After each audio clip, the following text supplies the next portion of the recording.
Hello, and welcome to this video.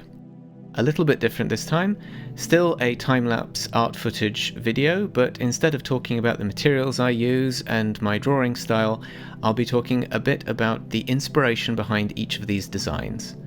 Once again, I'm drawing some aliens for the sci-fi tabletop role-playing game I'm currently working on.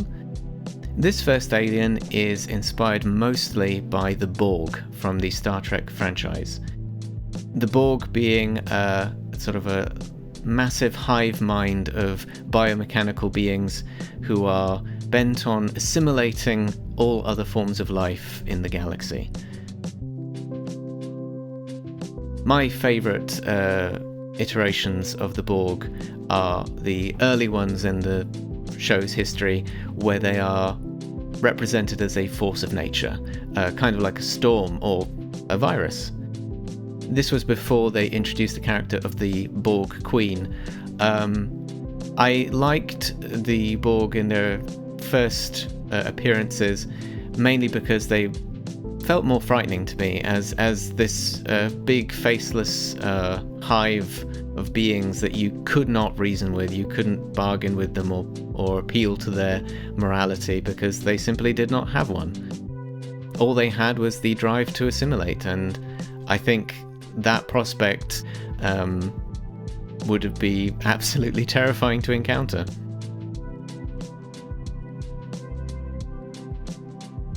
I also liked those moments when the nature of the Borg's hive mind was explored in some way. There was, I believe, an episode of Voyager where some people who had escaped from the Borg collective still had the ability to form a small hive mind amongst themselves.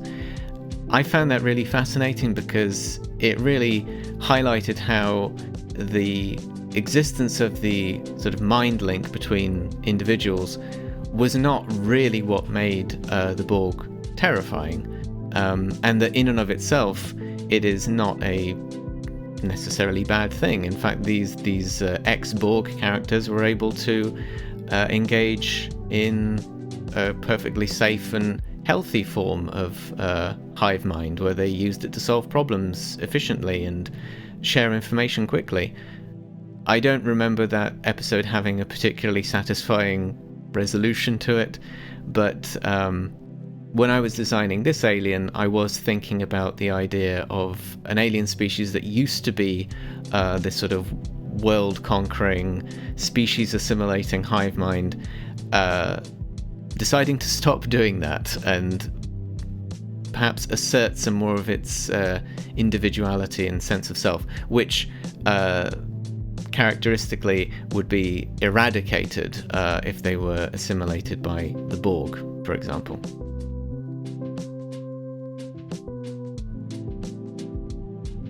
So these aliens have festooned themselves with stickers. I just thought that would be a fun visual way of representing their early attempts at rediscovering their individuality. You know, they're accessorizing, they're customizing their appearance. Of course, this is all just my interpretation of this design. If you were playing the RPG, you could use these just as prompts for your own interpretation.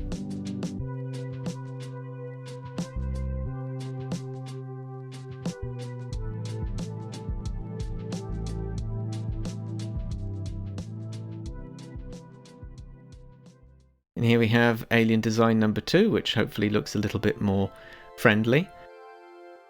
You can see there on the left a preliminary sketch I did. That one still bears some pig-like features.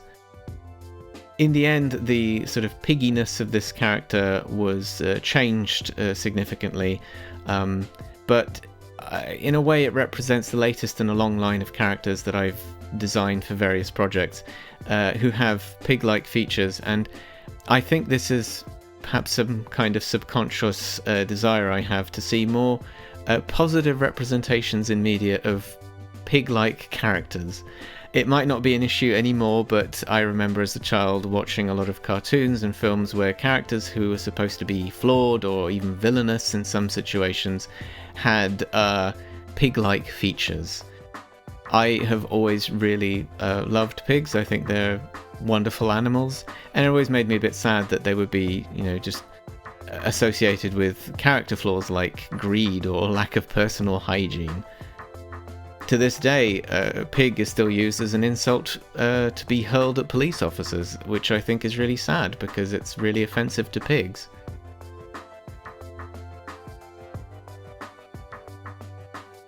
As you can see, the pig-like snout of this alien changed a little bit and it became more like that of a star-nosed mole. The ears also have those little nodes on them, which I imagine could be some kind of very powerful sensory organ.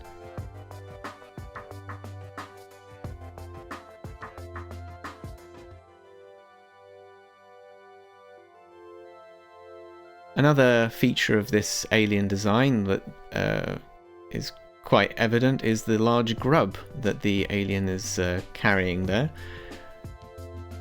This would be another Star Trek inspiration, this time of a species called the Trill, who are a humanoid species who live in a symbiotic relationship with some worms that live in their tummies.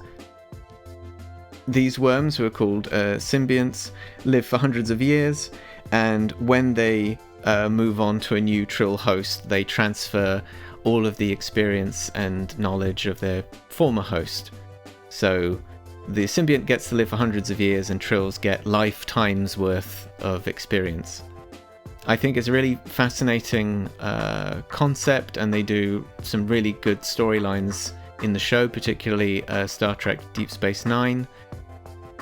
Of course, again, this alien might not have a symbiotic relationship with this grub. It might be a completely different type of relationship. Perhaps these grubs are revered, or they are part of the alien's religion. And so taking care of these grubs is of vital importance to their society.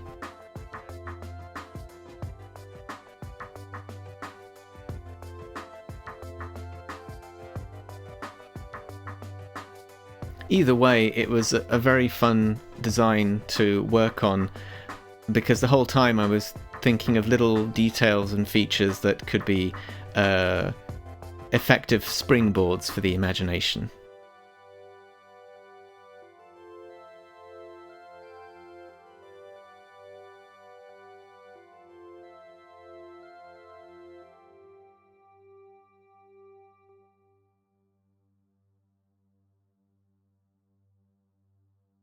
And now on to design number 3. With this one, I started off with the idea for the mouth. This was because I have a big list of alien names that I've come up with for use in this game, and sometimes I will read them out aloud to get an idea of what an alien with that name might look like. So when I was reading out the name I picked for this design, I realised I was baring my teeth a lot when I was speaking it out, and that immediately conjured up the image of a large toothy mouth. As for the rest of this design's appearance, all of these sort of aquatic creature elements, I think they come from me thinking about a film that's been on my mind a lot recently, which is Disney's Atlantis: The Lost Empire. I've always loved the aesthetic of that film. I think that's partly due to the involvement of Mike Mignola, who is one of my favourite artists and who is famous for creating Hellboy. Unfortunately, my opinion of this film has spoiled a little bit. I recently watched a bit of a documentary about the making of the film, and they were interviewing the various character animators, and when they got round to the animator responsible for Kida, who is one of the protagonists, the Atlantean princess, I was disappointed to hear them speak pretty much exclusively about her appearance and her attractiveness. While all the other characters, they spoke about their personality and goals and their role within the story, it was really disappointing to see Kida being sort of pigeonholed as the attractive female lead. and not much else. This was sadly reminiscent of another Disney film, Pocahontas, where you have an indigenous female character being so clearly sexualized. I've recently been listening to the Pop Culture Detective podcast, and in some episodes they talk about the misrepresentation of indigenous characters and culture in film. And one of the tropes they talked about in an episode was how very often these indigenous cultures will be trapped in time in some way. They'll be frozen in the past, and it will necessitate the usually white protagonist to come in and help them. And unfortunately, I realised that happens in Atlantis as well, when Milo, the main character, has to literally teach the Atlanteans how to read their own language. So that was a bit disappointing. Nonetheless, I still love the way the film looks. It's still a lot of fun, and I think you can see the influence of that film's aesthetic in this design for a very buff, spiky crab.